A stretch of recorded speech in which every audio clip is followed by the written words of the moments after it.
Hello, I'm Tobit Emmens. I'm the Director of Research for Devon Partnership Trust, and I'm also the Mental Health Lead for the Regional Research Delivery Network. Community engagement is probably the most important part of research because research will only work if it's for everyone. And we know that right now we are missing crucial voices. Um, Men, people from ethnically diverse backgrounds, people that live in the middle of nowhere, and lots of other groups. But until we engage properly with these groups of people, they remain largely disengaged with health services and health research right up until the point of crisis. And then it's just really hard to do very much that's useful in the long run.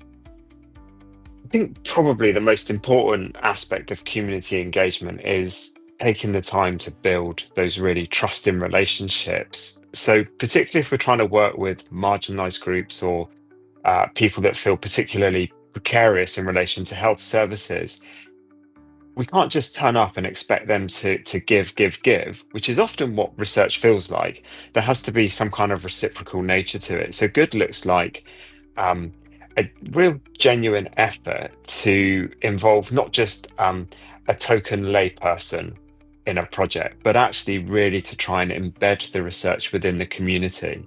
And it's that embedding the research that builds the relevance, because the last thing we want is research that's irrelevant. So, yeah, good looks like really, really engaging with the community in the broadest possible way.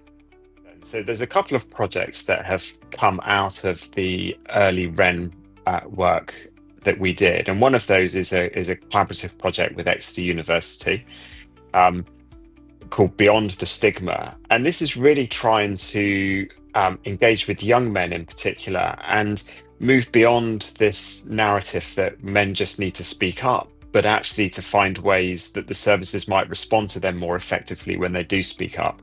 But we're hoping to use a really innovative methodology, so something called photo voice, which is a really well-established way of people within quite kind of vulnerable or marginalized groups being able to take photos of the things that represent the obstacles they face for taking action, and then to create conversations around those.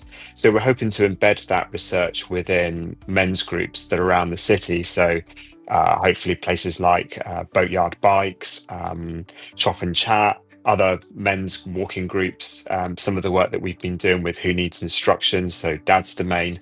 Um, there is this really wide network of men's groups. I think the other thing that I'm doing within my role as director of R&D is really trying to think quite thoughtfully about how can my research delivery staff balance the need to build those trusting relationships with the communities that they want to participate. So, on the one hand, this isn't just letting my staff go off and have cups of tea with people. On the other hand, it is letting my staff go off and have cups of tea within groups of people. So whether that's the memory cafes, whether that's young farmers, whether that's any other group of people that just feel kind of on the fringes and particularly feel that research is just not relevant for them, really trying to understand how do we build a lasting and really rich kind of relationship with groups and with individuals so that actually we can really try and frame the research that we're doing in a way that makes sense to them. The REN project itself has just been, I think, the most exciting project I've been involved in terms of trying to improve the way that we deliver research into the areas, into our local areas. Um, it's kind of taken the talk of engagement and actually started to turn it into real action. But that's been grounded in data. So I think our kind of experimental data project right at the beginning, where we took nearly 10,000 records and tried to work out how they reflected the underlying population of Devon, has really transformed the conversations because it's kind of exposed very real issues that it was quite easy just to skirt around and ignore.